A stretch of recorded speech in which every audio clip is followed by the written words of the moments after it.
અને સમાજ સેવકો હોય એના ચહેરા ઉપર તમે આનંદ. આજે સવારે જ એક બહુ રાષ્ટ્રીય કક્ષાના રાષ્ટ્રીય દરજ્જાનો એક સમાજ સેવક એ ત્યાં બરોડામાં અમારા મંદિરે આવેલા. પછી અમે બેઠા ને લગભગ 20-25 મિનિટ અમારે સાહજિક બધી વાર્તાલાપ થયો. બહુ જ મોટી સંસ્થા, પણ હું તમને હૃદયપૂર્વક કહું કે એના ચહેરા ઉપર જે સાત્વિકતા હતી, એમના ચહેરા ઉપર જે આનંદ હતો, એ વેસ્ટ વોટર મેનેજમેન્ટમાં પીએચડી થયેલા છે, મોટી કંપનીના માલિક. પણ એ બધું એમના નાના ભાઈને આપી દીધું કે મેં 50 વર્ષ ઘણું કર્યું, હવે છોકરા કરશે, નાનો ભાઈ કરશે, એમ કરીને સોંપી દીધું ફૂલ ટાઈમ સમાજ સેવા. પણ I tell you from my heart, મારા હૃદયથી હું તમને કહું અત્યારે, મારી હૃદયની વખતે કબૂલાત હતી કે એમના ચહેરા ઉપર જે આનંદ હતો, જે સાત્વિકતા હતી, યુ ફીલ કે ધીસ ઇઝ લાઈફ, આ જીવન છે. તો એવો એક શુભ સંકલ્પ કરજો કે કંઈક નાની મોટી સમાજ સેવા કરવી છે, તો એનાથી પણ તમને જીવનમાં ખૂબ આનંદ આવશે. અને છેલ્લી વાત, હવે આપણે 10 મિનિટમાં પૂરું કરીએ. ભગવાન પ્રત્યેની શ્રદ્ધા, ભગવાન પ્રત્યેની ભક્તિ એ પણ જીવનમાં દ્રઢ કરવાની. આમાં પણ વૈજ્ઞાનિક દ્રષ્ટિકોણથી ઘણી બધી વાત સંશોધનમાં આવી છે. આપણા મહાન સત્શાસ્ત્રોને ઋષિમુનિઓ તો આપણને અનુભવથી વાત કરી છે. યુનિવર્સિટી ઓફ કોલંબિયામાં રિસર્ચ થઈ કે જે પરિવારમાં ધર્મ પ્રત્યેની શ્રદ્ધા છે, પરિવારજનોને કંઈક ભગવાન પ્રત્યેની ભક્તિ છે. આપણે અહીંયા કેમ્પસની વચ્ચોવચ્ચ ભગવાન શ્રી કૃષ્ણની મૂર્તિ પધરાવી છે અને રોજ સવારે આપણે બધા પ્રાર્થના કરીએ છીએ. અમારા ડૉક્ટર સ્વામીને આ વાતની ખબર જ છે અને આ વાતની તેમણે જોરશોરથી ઘણી જગ્યાએ વાત કરેલી છે. તો that element of faith, that element of devotion એક મનુષ્ય તરીકે આપણામાં હોવું જોઈએ. નહીં તો મનુષ્ય અને પશુમાં કોઈ ફરક નથી. પશુ પણ સવારે ઉઠીને ખાઈ પીવે છે, ફરે છે, બચ્ચા પેદા કરે છે, બચ્ચા મોટા કરે છે. તમે તમારા છોકરાઓને ભણાવો છો અને સિંહણ પણ જંગલમાં એના બચ્ચાને હન્ટિંગ શીખવાડે છે. એ પણ એટલું જ કપરું કામ છે, સહેલું નથી. એટલે બધું પશુઓ પણ કરે છે. પશુમાં અને માણસમાં ફેર શું? ધર્મ અને ભક્તિ એ પશુ અને માણસમાં ફેર છે. પ્રમુખ સ્વામી મહારાજ આ વાત કરતા કે ધર્મ અને ભક્તિ જો મનુષ્યના હૃદયમાં ના હોય તો પશુ જેવો જ છે. કારણ કે ભાઈ તમે ખાઓ પીવો, હરો ફરો, આનંદ કરો, મોજ મજાક કરો, પરિવાર ચલાવો, બચ્ચા મોટા કરો, પછી ટાઈમ આવે એટલે આગ બંધ થઈ જાય, કાર્યક્રમ પૂરો. પશુ જેવું જીવન. It is animal life, dog life, donkey life, cat life, simple. University of કોલંબિયાએ કીધું કે જે પરિવારમાં ધર્મ છે, ધર્મના સંસ્કાર છે, જે પરિવારમાં ભગવાન પ્રત્યેની થોડી શ્રદ્ધા અને ભક્તિ છે, એ પરિવારને, જે પરિવારોમાં ધર્મ અને ભક્તિ નથી એના કરતાં શું વિશેષ લાભ છે? 10 વર્ષનો આ સર્વે, 1 લાખ પરિવારમાં સર્વે, પૃથ્વીના 5 ખંડો ઉપરનો સર્વે, દુનિયાના 100 દેશોમાં સર્વે, એની પરથી તારણ કાઢ્યું કે જે પરિવારોમાં ધર્મ અને ભક્તિના સંસ્કાર વિશેષ છે, એ પરિવારમાં પહેલી વાત કે પરસ્પર એકબીજા પ્રત્યે સહન કરવાની વૃત્તિ, સહિષ્ણુતા અને પ્રેમ એ વધારે જોવા મળ્યા. આ સુખમય જીવન થયું કે નહીં? કારણ કે હાર્વર્ડ યુનિવર્સિટીએ સ્ટડી કર્યો કે પૃથ્વી પર સૌથી મોટો આનંદ કયો? તો પારિવારિક જીવનનો આનંદ. બીજી વાત કરી કે જે પરિવારોમાં ધર્મ અને ભક્તિ છે, પરિવારને બીજો શું લાભ છે કે એ લોકોના બાળકોના એકેડેમિક રિઝલ્ટ્સ, એટલે શૈક્ષણિક પરિણામો જે પરિવારમાં ધર્મ અને ભક્તિ નથી એના બાળકો કરતાં સારા દેખાય. ત્રીજું કીધું કે ધર્મ અને ભક્તિ જેના પરિવારમાં હોય એ પરિવારોના બાળકોમાં સ્કૂલની ફરિયાદો ઓછી આવે છે. ચોથી વાત કરી ધ ઓવરઓલ હેલ્થ, એટલે કે જે પરિવારોમાં ધર્મ અને ભક્તિના સંસ્કાર છે એ પરિવારજનોની ઓવરઓલ એનું સ્વાસ્થ્ય એ ધર્મ અને ભક્તિ નથી એવા પરિવારોના સ્વાસ્થ્ય કરતાં ઘણું સારું જણાવું. તો આ બધું સુખમય જીવન માટે નથી આવતો.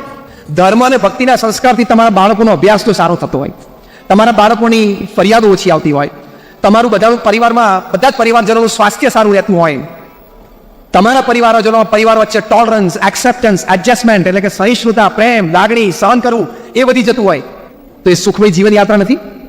યસ ઓર નો? એ સુખમય જીવન યાત્રા છે. તો આ સાયન્ટિફિકલી સર્વેથી પૂરું થયેલું છે.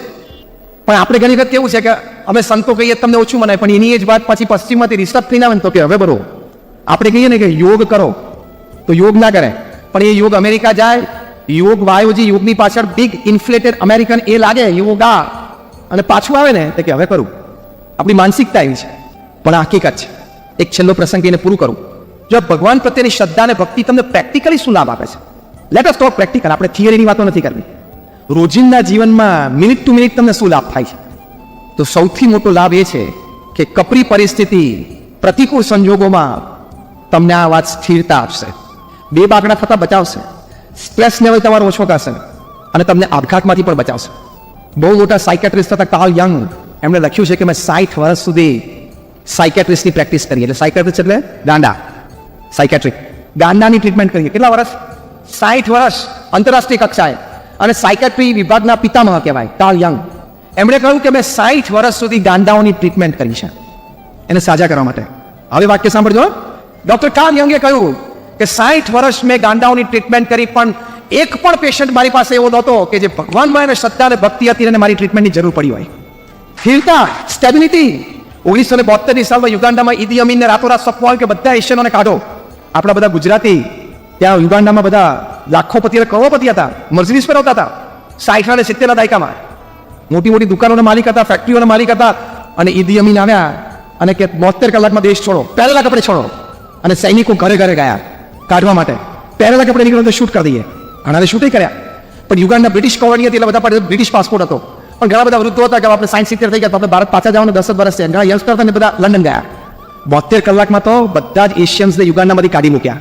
અને યુગાન્ડા એવો દેશ છે ઈસ્ટ આફ્રિકાનો જેની માટે કહેવત છે કે રાત્રે તમે સાવેણાની સળી એ જમીનમાં નાખીને સૂઈ જાઓ એટલે સવારે એની પર ગુલાબ આવી ગયું હોય. એટલી ફળદ્રુપ જમીન, દુનિયાની સૌથી ફળદ્રુપ જમીન. હા, રાત્રે તમારે સાવેણાની સળી જમીનમાં ઊભી રોપી દેવાની અને સવારે એની પર ગુલાબ આવી ગયું હોય. આ કહેવત છે કે જમીનની ફળદ્રુપતા વર્ણવવા માટેની કહેવત છે.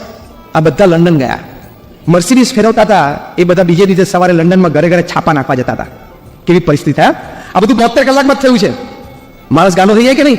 કોઈના દુકાનમાં કચરા પોતા કરવા માટે રહ્યા. 72 કલાકમાં પહેલા એની પાસે 6 બેડરૂમનું એર કન્ડિશન હાઉસ હતું અને ઘરમાં 10 આફ્રિકનો કામ કરતા હતા. અને 72 કલાક પછી એ લંડનમાં કોઈકની દુકાનમાં કચરા પોતા કરતા હતા. શું પરિસ્થિતિ થાય? પણ ચાર્લ્સ કનિંગહેમ નામના એક બ્રિટિશ ઇતિહાસકારે લખ્યું કે આ બધા ગુજરાતીઓ અને બધા ઇન્ડિયન્સ એ યુગાન્ડામાં આવી સાહેબી છોડી નહીં આવ્યા. રાતોરાત આવું પડ્યું, પહેરેલા કપડે કાઢી મૂક્યા. એરપોર્ટ ઉપર ઈદી અમીનની આર્મી ઊભી રહેતી હતી. વીટી પણ ભૂલથી કોઈ લઈ જાય શકે. વીટી પણ ચેક કરે, ગળાનો ચેન હોય પણ ચેક કરે, વોલેટ પણ કાઢી લે અને બૂટ સારા દેખાય તો બૂટ પણ કાઢી લે. ચાર્લ્સ કનિંગહેમ લખે છે કે આ બધા અહીંયા આવ્યા, હું એમાંના ઘણા બધાને મળ્યો છું. દુઃખ હતું એનું, એમાં બે મત નથી. તો હું આઘાતે લાગેલો. પણ એ લોકો આકુળ વ્યાકુળ નહોતા, એ લોકો બે બાકડા નહોતા થઈ ગયા. જીવન હારી ગયા છે એવું એ લોકોને મનમાં નહોતો. એ લોકો જે કામ મળ્યું કરવા માંડ્યા. એની પાછળનું રહસ્ય શોધવાનો મેં પ્રયત્ન કર્યો. પછી ચાર્લ્સ કનિંગહેમ લખે છે કે બધાનો ઇન્ટરવ્યૂ મેં લીધો, બધાના મોઢામાં એક જ શબ્દ હતા કે યુગાન્ડામાં જાઓ જલાલી, સાહેબી અને મોજ શોખ હતા એ ભગવાનની ઈચ્છા. અને આજે અહીંયા કચરા પોતા કરીએ છીએ એ ભગવાનની ઈચ્છા, અહીં મહેનત કરી લેશું. આ ભગવાનમાં શ્રદ્ધાનો મોટા મોટો લાભ છે. નહીં તો રોજ સવાર ઉઠીને પ્રશ્ન, માને કેમ આવું થયું? બધાને સવાર ઉઠીને આ પ્રશ્ન હોય છે, કેમ આવું થયું? નહોતું થવું જોઈતું. મારી જોડે કેમ આવું થયું? ભાઈ નહોતું થવું જોઈતું, થઈ ગયું, હવે શું કરું? બોલ. રડવું છે, આપઘાત કરવો છે? ભગવાનમાં શ્રદ્ધા હશે ને તો આ વિચાર હશે.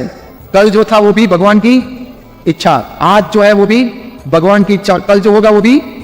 चलिए यूनियन बैंक वाले ने मुख्य बात कर दी है क्योंकि आप ज्यादातर हिंदी समझते हो, मैं समझ सकता हूँ कि मैं गुजराती में बोल रहा था, इससे शायद आपको सब कुछ समझ में तो नहीं आएगा. आया? हाँ, तो फिर अच्छी बात है. तो ये बात है भगवान की इच्छा. भगवान की इच्छा से होता है. આનો મતલબ એવો નથી કે પુરુષાર્થ ના કરવો. જંગી પુરુષાર્થ કરવો એ મનુષ્યનું કર્તવ્ય છે, મનુષ્યનું ગૌરવ છે. પણ એ પુરુષાર્થ પછી જે પરિણામ મળે ને એ સ્વીકાર કરવો ભગવાનની ઈચ્છાથી એ પણ મનુષ્યનું ગૌરવ છે. આ વાત આપણને શીખવાની છે. બસ આ વાત એક શીખી જાઓ ને, તમને આજે આખા પ્રવચનમાં એક વાત યાદ ના રહે ને તો આ વાત યાદ રાખજો કે હું મારી બુદ્ધિ, શક્તિ, આવડત, સંજોગો, વ્યવસ્થા, સહકાર થી બધો પુરુષાર્થ કરી લઈશ, લડી લઈશ છેલ્લા શ્વાસ સુધી.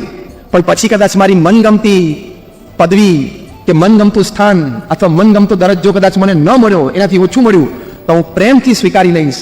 ભગવાનની ઈચ્છા, મારા પ્રાર્થનામાં કદાચ આટલું જ લખ્યું હશે. એ વિચાર સાથે તમે જીવો ને એટલે એક દિવસ પણ તમારું મોઢું ઉતરેલી કઢી જેવું ના થાય. પીધેલી એક દિવસ પણ નહીં. અને શું કામ મોઢું ઉતરેલું રાખીએ?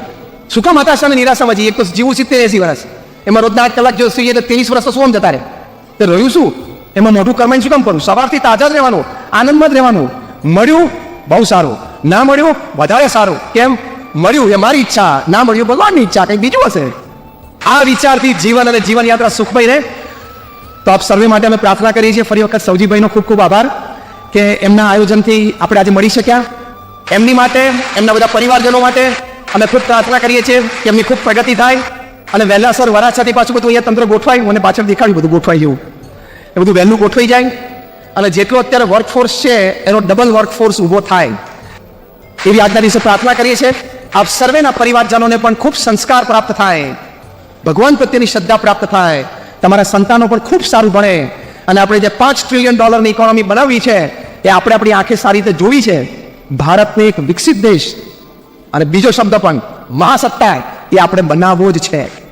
જય સ્વામિનારાયણ, જય શ્રી કૃષ્ણ.